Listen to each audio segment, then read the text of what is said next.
Before Mercy Bend ever called Willa Crane a legend, they called her the wrong kind of woman, too tall for a lace collar, too broad for a parlor chair, too quiet to make desperate men feel chosen. Then one night on Blackpine Ridge, with snow blowing sideways and blood on the cabin floor, Willa lifted a rifle in both hands and fired once. The man dropped before he could drive a knife into her husband's back. And the husband she saved was the only man in that whole cursed valley who had ever looked at her and said, "You look built for weather." This is the story of Willa Crane, the bride nobody wanted, the mountain man nobody understood, and the winter they learned that some people are not too much. They are simply made of stronger iron. Mercy Bend was not a town that welcomed strangers. It weighed them.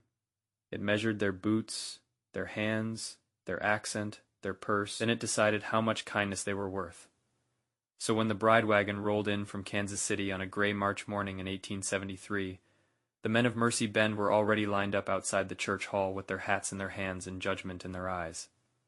There were 8 women in the wagon. 7 of them climbed down like women in a story ought to climb down, nervous, pale, careful, trying to look hopeful without looking hungry.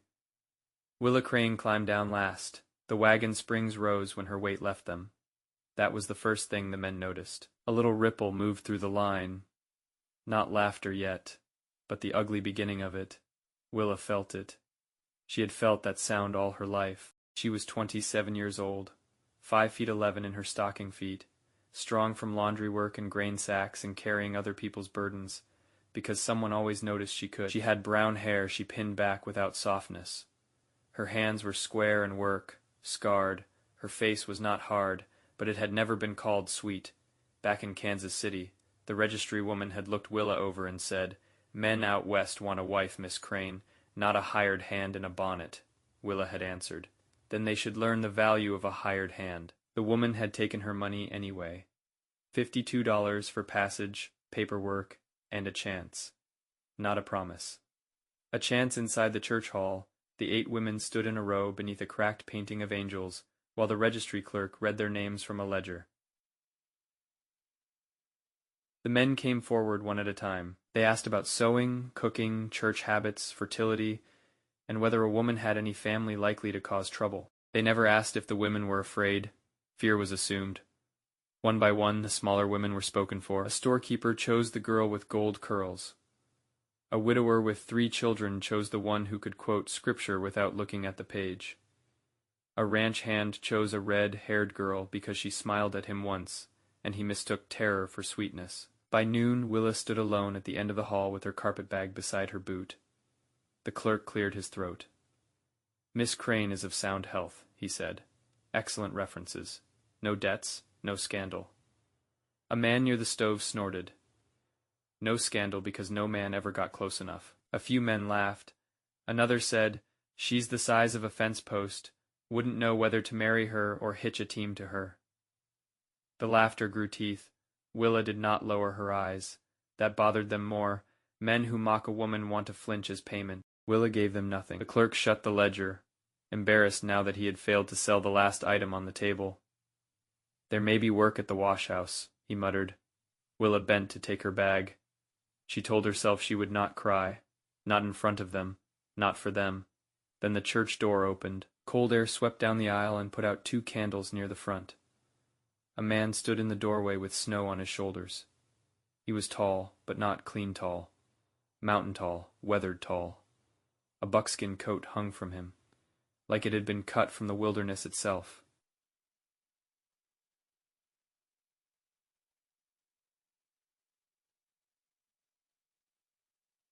One scar ran from his left cheekbone to the corner of his mouth, giving his face the look of a man who had survived an argument with a blade and refused to discuss it. Someone whispered, "Elias Vale." Another answered, "Thought he stopped coming down." He did. Elias stepped into the hall. All the men moved without meaning to, making room. He did not look at the 7 chosen brides. He did not look at the clerk. He looked at Willa, not down, not over. "At you the one they left?" he asked. Willa's chin lifted. "I'm the one still standing." Something changed in his eyes. Not amusement, recognition. The clerk rushed forward. "Mr. Vale, if you intend to register interest, the bond is $70 now, given the late hour, and Elias dropped a small leather pouch onto the clerk's table. Coins struck wood with a sound that silenced the room. "Count it if you need comfort." The clerk opened the pouch, saw gold, and shut his mouth. One of the men by the stove laughed too loud. "Elias, if you wanted a wife, you could have asked before the pickings got down to oxen." Elias turned his head. That was all. The laughter died. There are men who threaten with noise. Elias Vale threatened with stillness. He looked back to Willa. "I live 2 days up Blackpine Ridge," he said. "Cabin, smokehouse, goat pen, trapline, winters bite early. Springs come late. There are no neighbors close enough to hear you scream." Willa asked, "Is that meant to scare me?" "It's meant to be true. Good." He studied her hands. "Can you work? Yes. Can you learn? Yes. Can you live with quiet?" Willa thought of boarding rooms full of women coughing through thin walls, factories loud enough to grind prayer into dust, men laughing because her body had taken up too much space in the world they wanted small. "Quiet might suit me," she said. Elias nodded once. "Then fetch your bag. No poetry, no courtship, no promise that he would love her." And somehow it was the first honest offer Willa had heard all day. They were married that afternoon by a judge who smelled of lamp oil and peppermint. Elias stood beside her like a pine beside a storm fence. When the judge asked if she came of her own will, Willa looked straight at the clerk, the men near the stove, the women who had pitied her, and said, "I do," not softly, not sweetly plainly. Then she climbed behind Elias on his gray horse and rode out of Mercy Bend without turning around. For the first hour, they said almost nothing. The valley narrowed behind them. Mud turned to frozen ruts. Farms gave way to black spruce and stone ledges. By dusk, Mercy Bend had become smoke in the distance, and Willa realized she had gambled her whole life on a man who had asked 3 questions and bought her freedom with gold. That should have terrified her. It did, but terror was not new. What was new was the absence of ridicule. Elias stopped at a creek where ice clung to the banks in long white teeth. He helped her down and handed her bread, salt pork, and a tin cup of water so cold it stung her fingers. "You'll have your own bed," he said suddenly. Willa looked up. "What? At the cabin? You'll have your own room. Door closes from the inside. I don't force myself on women." The words landed harder than any kindness should have. She had been warned about mountain men, warned about rough hands, lonely cabins, and husbands who considered a marriage license the same thing as permission. But Elias spoke as if her consent were not a gift from him, as if it were a law older than the town. "Thank you," she said. He seemed uncomfortable with thanks. "Don't thank me for not being rotten." They rode until dark, then camped beneath a rock overhang where wind could not reach them directly. Elias built the fire with quick, efficient hands. Willa watched him without pretending not to.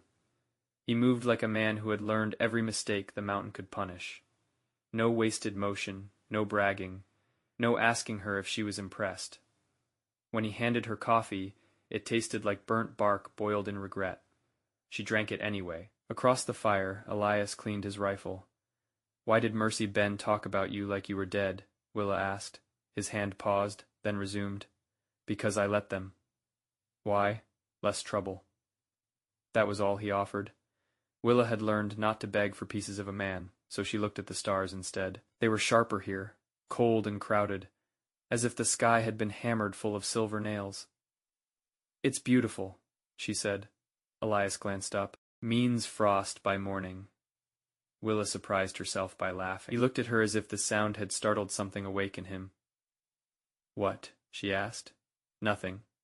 But the firelight caught the corner of his mouth, almost a smile. The next day, Blackpine Ridge rose around them like the spine of some buried giant. The trail narrowed to stone and snowmelt. Willa's legs screamed from the riding, but she swallowed every complaint. Elias noticed anyway. At noon, he stopped beside a stand of cedar and said, "Walk a while. I can ride." "I know, walk anyway." He did not say she looked pained. He did not make her pride pay for his observation, so she walked. That small mercy stayed with her longer than any compliment. Near sundown, the cabin appeared through the pines.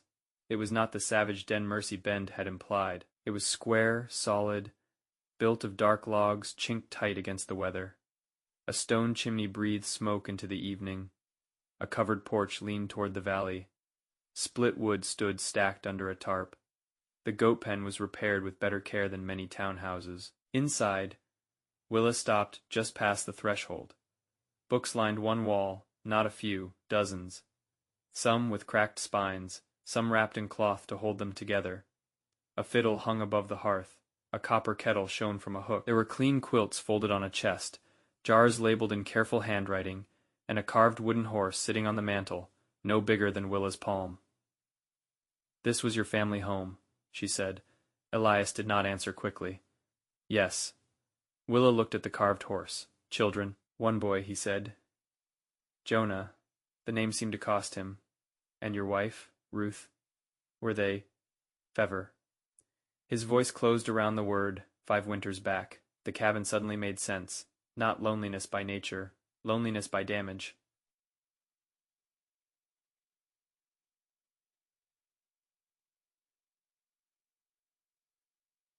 "I'm sorry." Elias put another log on the fire. "So am I." That night, Willa slept in the small back room with a chair braced under the door latch because Elias told her to do it. Not because he feared himself, because he wanted her to sleep without wondering. In the morning, he showed her the pump, the pantry, the smokehouse, and the path to the spring. He showed her where snow loaded heavy on the roof, where wolves crossed after storms, where a woman could stand if she needed to shoot through the kitchen window without being seen. "You expect trouble?" she asked. "I expect winter." He handed her a rifle 2 days later. It was lighter than his, but not by much. Willa held it awkwardly. "I came here to be a wife. You're in the mountains now," Elias said. "A wife who can't defend herself is just a widow waiting her turn."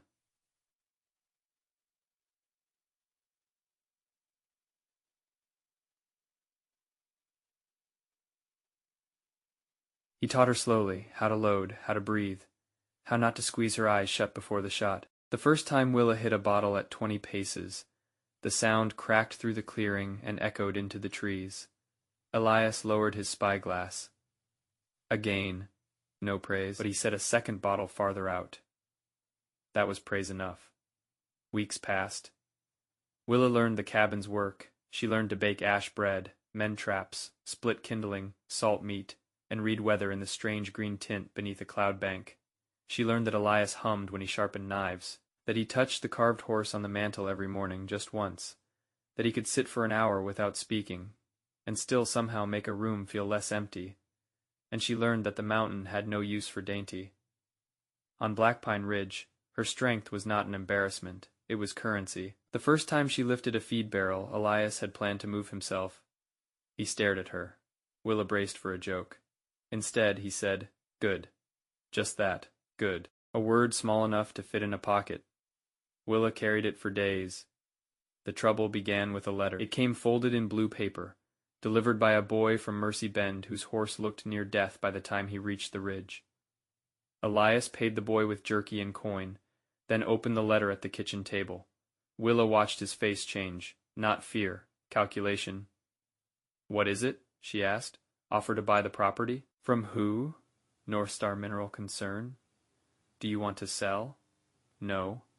He folded the letter too carefully. Willa had lived long enough among poor people to know when money was not the whole story. Why would a mineral company want a trapper's ridge? Elias looked toward the root cellar door too fast. Willa saw it. He saw that she saw it. The silence thickened. Finally he said, "There's ore beneath the east bluff." "What kind?" "Silver mixed with lead. Eed. Not a fortune by itself, unless a man tears the ridge open and brings crews, roads, sluice water, powder." "How long have you known? 3 years? And Mercy Bend knows? Someone suspects?" "Why didn't you tell me?" "Because I thought keeping it buried kept it harmless." Willa almost laughed at that. A bitter laugh. Buried things are not harmless. They're just patient. 2 days later, Julian Voss came to Blackpine Ridge. He arrived in a black wool coat with 4 armed men and a smile polished smooth enough to reflect candlelight. He removed his hat in the yard. "Mr. Vale, Mrs. Vale, I hope this is a civilized hour." Elias stood on the porch with his rifle held low. "Civilized men don't bring guards to ask questions." Voss smiled wider. I represent North Star. We made a generous offer. You got my answer. Yes. Troubling answer, considering the uncertainty of your domestic arrangement. Willa stepped into the doorway.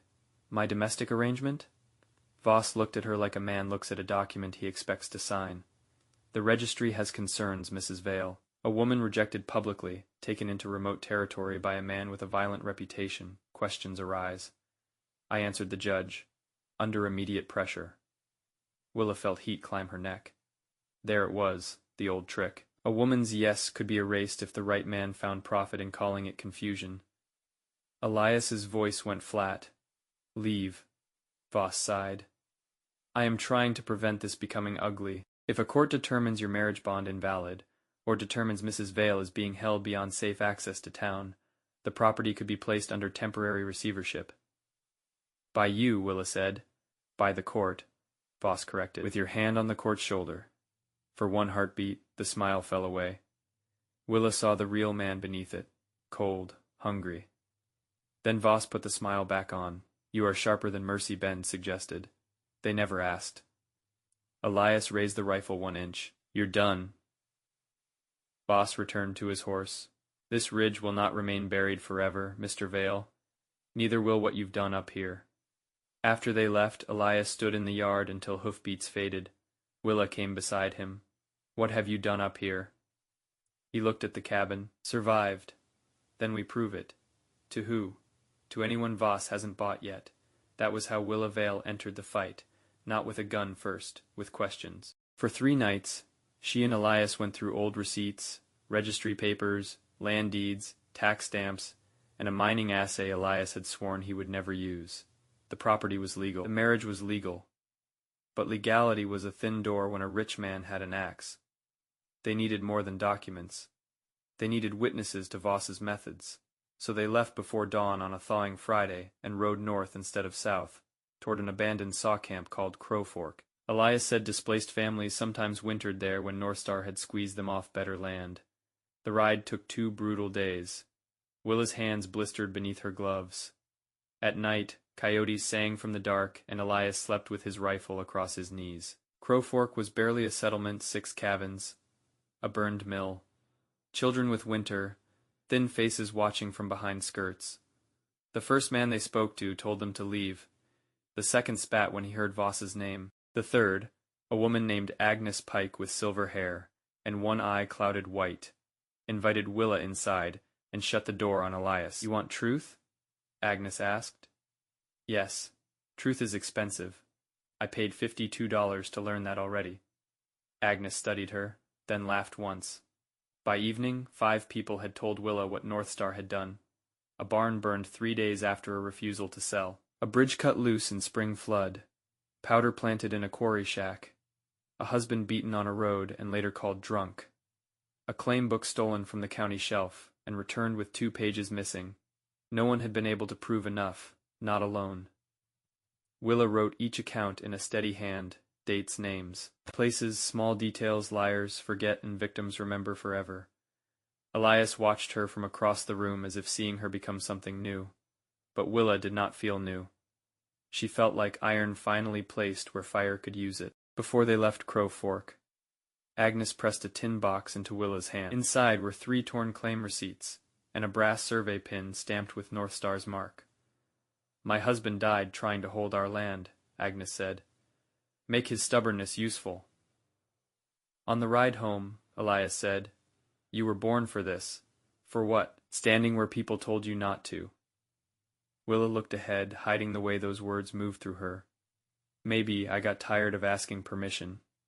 They reached Blackpine Ridge after dark on the 3rd day. The cabin lamp was lit. Elias stopped at the tree line. Willa's stomach went cold. I left no lamp, he whispered. There were horses in the lean. To 6, maybe 7.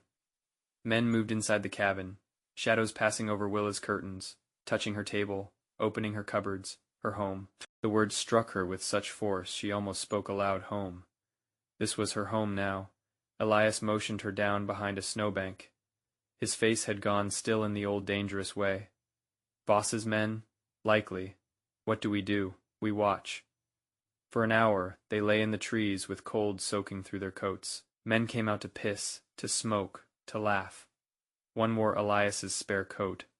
Another carried the carved horse from the mantel and tossed it hand to hand like a toy. Willa felt Elias go rigid beside her. The man dropped the carving in the mud. Something inside Willa hardened. Not broke, hardened. "They're waiting for us," Elias said. "They think we're coming through the front trail." We aren't. Behind the cabin was an old ash chute. Elias had built years earlier, a narrow crawl that led beneath the pantry floor.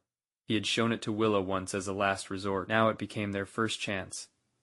They circled wide through the trees, crawled under a tangle of deadfall, and reached the rear of the cabin on hands and knees.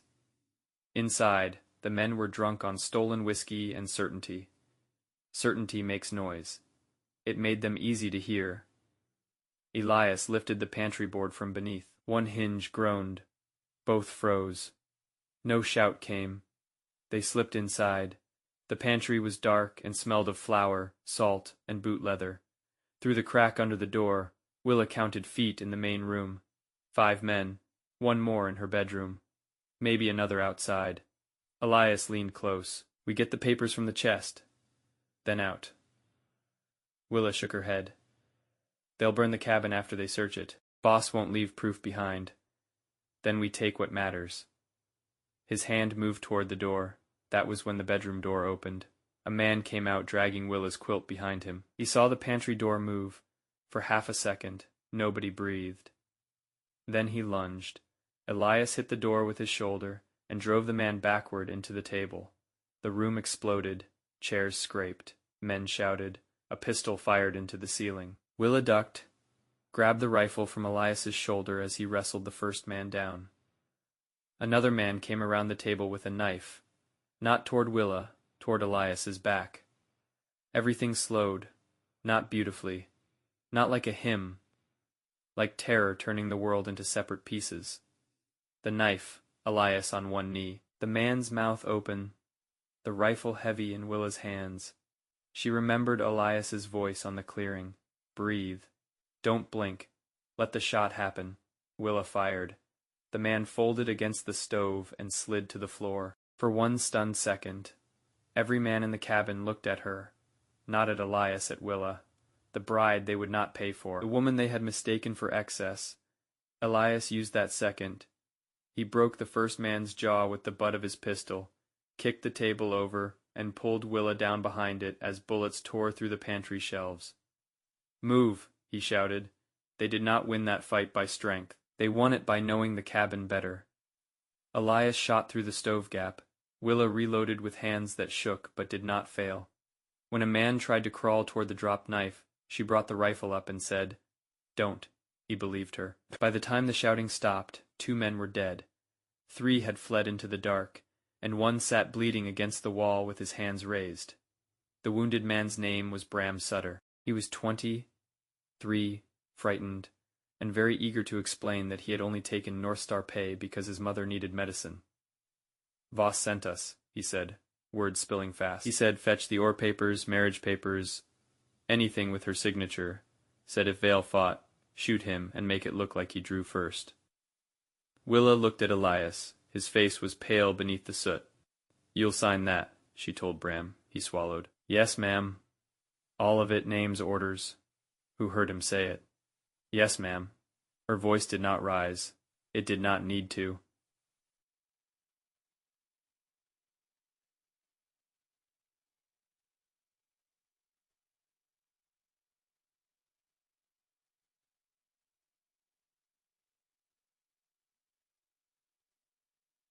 It came, but not alone.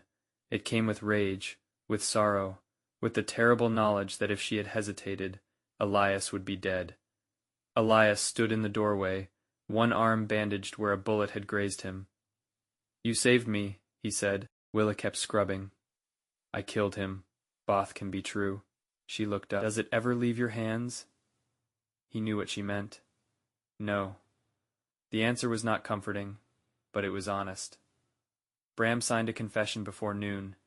Then he rode with them to Mercy Bend. Not as prisoner exactly, not as ally exactly, as proof with a pulse. They entered town in the middle of Saturday market. That was Willa's idea. Boss works in corners, she said. So we bring him into daylight. Elias did not like it, but he listened. In Mercy Bend, people stopped when they saw them. Elias with a bandaged arm, Willa with dried blood on her skirt. Bram Sutter hunched between them like guilt made human. Boss stood outside the assay office speaking to two men in tailored coats. When he saw Bram, his expression flickered. Small but enough. Willa climbed onto the courthouse steps. Her heart hammered so hard she could feel it in her teeth. She unfolded the accounts from Crowfork, the claim receipts from Agnes Pike, Bram's confession, and her own marriage certificate. Then she spoke. Not like a preacher, not like a lady, like a woman done being translated by men. Julian Voss says my husband stole me into the mountains, she called. That is a lie, the market quieted. He says Blackpine Ridge must be placed under court control for my protection. That is a lie dressed in a clean collar. Voss began walking toward her. Mrs. Vale. Willa raised her voice. He sent men into my home last night.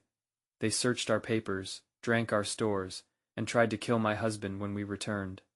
One of those men is here, alive, with a signed confession. Bram looked as if he wanted the earth to take him, but he did not run. The sheriff came out of the courthouse, hand on his pistol. That's enough noise. No, said someone from the crowd. It was Agnes Pike. She had come down from Crowfork with two others, slower than Willa and Elias, but stubborn enough to arrive at exactly the right moment. Agnes pushed forward, one cloudy eye fixed on the sheriff. Let the woman speak. That hesitation changed the air. People felt it, so did Voss. Power depends on everyone believing it is solid. One crack can make the whole wall sound hollow. Willa read the names, the barn, the bridge, the missing claim pages, the powder, the beating. Then she read Bram's confession. By the end, the crowd had grown thick around the courthouse. Not brave yet, but listening. Voss smiled as if every word amused him. No court will treat gossip as evidence. Elias stepped beside Willa. And you won't mind if we send it to Judge Halpern in Fort Union? For the first time, Voss lost color. Judge Halpern was not local, not friendly, not for sale at Mercy Bend prices. The sheriff saw Voss's face and understood too late that he had been standing on the wrong side of a falling bridge. Voss said, "Arrest them." The sheriff did not move. Voss turned on him. I said arrest them. From the crowd, a storekeeper said, "For what?" Another voice said, "For bleeding on their own floor." A third said, "Maybe we should hear what the judge says." It was not a revolution. It was smaller than that. More dangerous, maybe. It was the moment frightened people realized the rich man was frightened too. Voss stepped back. His hand slid inside his coat. Elias moved first, drawing his pistol. But Voss was not aiming at Elias. He was aiming at Willa. The shot never came. Bram Sutter slammed into him from the side. The pistol fired into the courthouse rail. Men surged. The sheriff finally found his courage when it became clear which way the crowd had turned. Voss was disarmed, thrown down, and bound with the same rope used to tie feed sacks at the market. Willa stood very still, the papers trembling in her hand. Elias touched her elbow. You're all right. She looked at Voss on the ground. His fine coat dirtied, his mouth still shaping threats. No one was obeying. No, she said, but I'm standing. That was enough. The trial did not happen quickly. Justice rarely runs unless money is chasing it. But once the papers reached Judge Halpern, North Star's careful wall began to collapse. Bram's confession led to ledgers. Ledgers led to bribes. Bribes led to officials who suddenly remembered civic duty when prison became possible. By autumn, Julian Voss was convicted of conspiracy, fraud, intimidation, and accessory to 2 arsons. His sentence was 12 years. Not enough for the families he broke, enough to prove he could be touched. North Star dissolved before winter. Some land was returned, some money was recovered, some grief remained exactly where it had been. That is the part stories often skip. Winning does not unburn a barn. It does not unkill a husband. It does not make a woman forget the weight of a rifle when she fired because there was no other way. Willa and Elias returned to Blackpine Ridge after the hearing. The cabin still stood, damaged, patched, stubborn, like them. For a while they tried to stay. They repaired the window, rebuilt the pantry shelves, replaced the quilt Voss's men had dragged through mud. Elias carved a new horse for the mantel, and set it beside the old one, which Willa had cleaned as best she could, but the mountain had changed. Or maybe they had every hoofbeat on the trail tighten Willa's hand toward her pistol. Every strange rider made Elias go quiet in the old dangerous way, and beneath the east bluff the oar waited. Patient, hungry in the way buried wealth makes other people hungry. One evening, while snow touched the porch rail, Elias said, "We should leave." Willa looked at him. "This is your home." "It was my hiding place." "There's a difference." "There ought to be." The fire snapped. He rubbed his thumb over the scar near his mouth.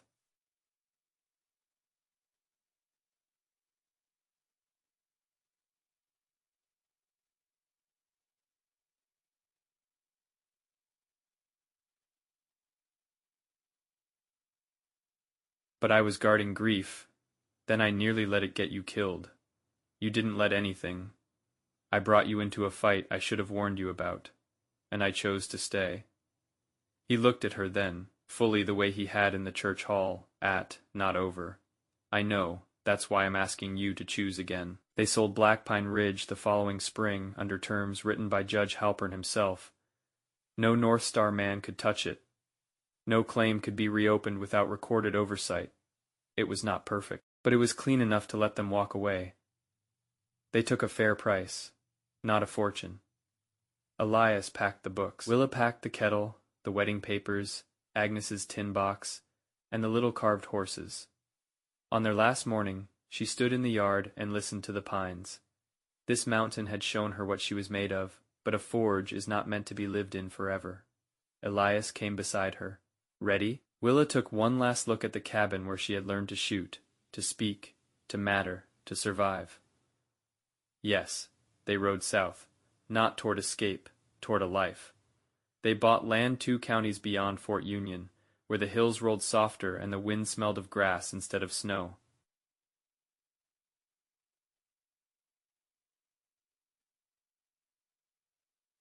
Willa kept the accounts, negotiated prices better than any man expected, and became known for looking a cheat directly in the face, until he remembered his conscience. Agnes Pike came to live with them after a hard winter at Crow Fort. Bram Sutter wrote once from a logging camp saying he had not forgiven himself but was trying to become the sort of man his confession had pretended he was. Willa kept the letter, not because it absolved him, because trying mattered. Years softened some things and sharpened others. Willa still woke some nights with the smell of gunpowder in her throat. Elias still stood too quickly when a door slammed, but they did not become only what had happened to them. They worked, they argued, they laughed more often than either expected. They buried grief without building a house on top of it. When their daughter was born, Elias named her Ruthanna, not to replace the dead, but to let love travel forward without shame. Ruthanna grew loud, brown-eyed, and stubborn enough to make both parents privately proud and publicly exhausted. At 6, she asked why her mother kept a rifle above the kitchen door. Willa said, "Because peace is precious, and precious things must be protected." "Did you ever shoot anybody?" Ruthanna asked. Elias looked up from the harness he was mending. Willa did not lie. "Yes. Was he bad?" Willa thought of the man with the knife, thought of Bram, thought of Voss, thought of all the ways desperation and greed twist men into weapons. "He was dangerous," she said. "That was enough. Did you want to?" "No." "Then why?" Willa knelt so her daughter's eyes were level with hers. "Because sometimes the world gives you a terrible choice, and the best you can do is choose the one that lets someone live." Ruthanna considered that with the solemn cruelty of children facing truth for the first time. Then she said, "I don't want terrible choices." "Neither did I. Can I learn to shoot anyway?" Elias coughed into his hand to hide a laugh. Willa smiled. "Yes, but first, you learn when not to." As the years passed, Mercy Bend changed its own story. It became a proper town with brick fronts, a schoolhouse, and people who preferred not to remember how easily they had laughed at a woman standing alone in a church hall. Still, stories survived where shame could not kill them. Old men at the livery told of Elias Vale, the mountain widower with ice in his eyes. Old women corrected them and said the real story was Willa. Some versions claimed she shot 6 men in one night. Some said she marched Voss to jail by the ear. Some made her beautiful. Willa found that funniest of all. Not because beauty was impossible, because it had never been the point. She had not needed to become delicate to be loved. She had not needed to become small to be safe. She had not needed a town's approval to be worth choosing. When Elias died many years later, it was in late summer, under a cottonwood, with a broken bridle in his lap and Willa's hand in his. He went quietly. The mountain man who had once threatened a whole church hall with silence left the world without making trouble. At his funeral, Ruthanna asked her mother what made him a good man. Willa looked at the grave. "He did not mistake gentleness for weakness," she said, "and he never asked me to be less than I was." Willa lived 9 more years, long enough to see grandchildren climb the same fences their mother had been forbidden to climb and ignore every warning with family talent. In her final winter, Ruthanna found her on the porch wrapped in a quilt, watching snow fall over the pasture. "Thinking of father?" Ruthanna asked. "Always. Thinking of Blackpine Ridge?" Willa smiled faintly. "Sometimes. Do you regret leaving? No? Do you regret fighting?" Willa watched the snow gather on the rail, clean and quiet over a world that was never either for long. "I regret that fighting was necessary," she said. "I do not regret that I was able." She died before spring, with the carved wooden horses on the table beside her bed. Years later, one of her grandsons found the old rifle wrapped in oilcloth in the loft. The stock was scarred, the barrel worn from use and care. No one living knew every place it had been pointed. No one knew exactly how heavy it had felt in Willa's hands on the night she fired to save the man who had chosen her. But the family kept it, not as a celebration of blood, as a reminder that peace, when honest, is not the absence of danger. Danger. It is what people build after danger fails to own them. And Willa Crane Vale, the bride Mercy Bend left standing alone, the woman men mocked because they could not imagine strength as a kind of grace. She became the story mothers told their daughters when the world tried to make them smaller, not because she killed, because she lived, because she chose. Because when the hour came, she stood between greed and the life she had earned, and she did not move. They had called her too much, too tall, too plain, too strong. But iron does not apologize for being iron. It waits for the fire, and when the fire comes, it proves what it was made for.